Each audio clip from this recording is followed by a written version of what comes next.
Assalamualaikum semua. Nama aku Wan. Okey, hari ni aku nak kongsi satu kisah seram aku. Aku ni kalau nak kata ada deria ke-6 tu, tak adalah pula. Tapi kalau ada rezeki aku ternampak dia, dan nasib akulah. Aku nak cerita kisah yang aku alami sendiri pada tahun 2016. Tarik tu aku tak berapa ingat sangat. Aku ni jiwa rempit. Jadi setiap malam minggu memang aku akan turun ke dataran Shah Alam. Tapi tak adalah tiap minggu tu aku pergi merempit. Kira dalam sebulan tu 2 kali macam tu aku turun. Zaman tu pula memang banyak budak motor lepak ke dataran Shah Alam tu. Bukan macam sekarang, sunyi. Kisahnya bermula masa tu aku dalam perjalanan balik ke rumah.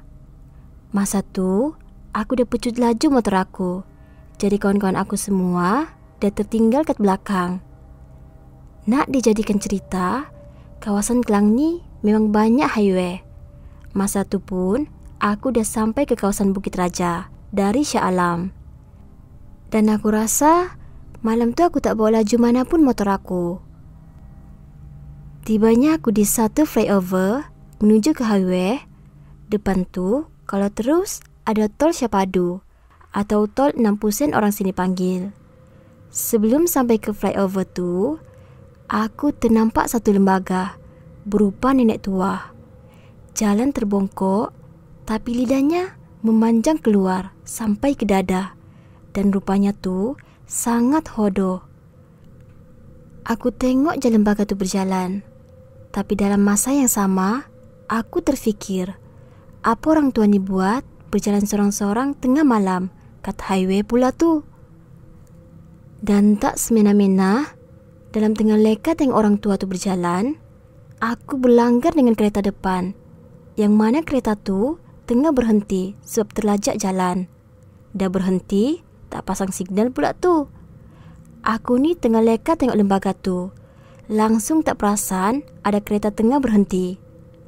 Nasib baik waktu tu aku tak bawa awek aku. Kalau tak, mampus aku nak menjawab dengan orang tua dia.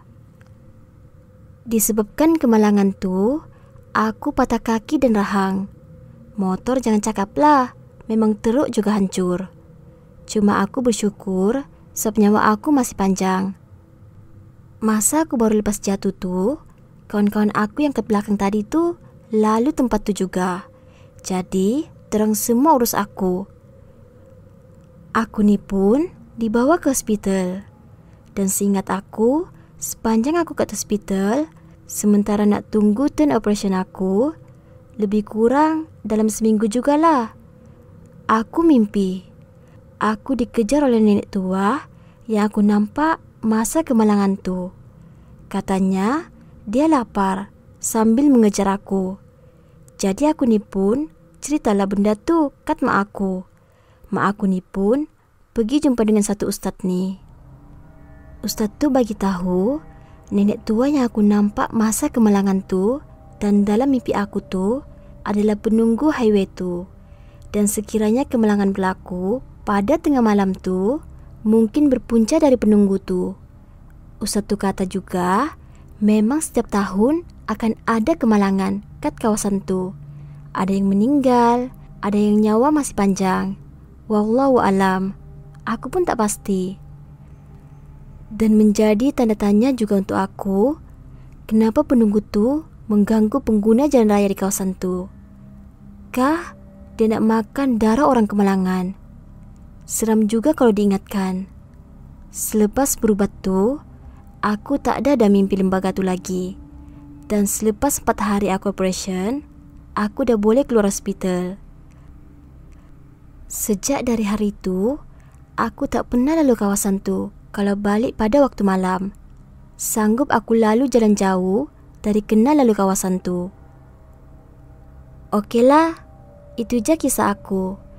Tak adalah seram mana pun kisah aku ni, sebab aku pun tak pandai nak bercerita.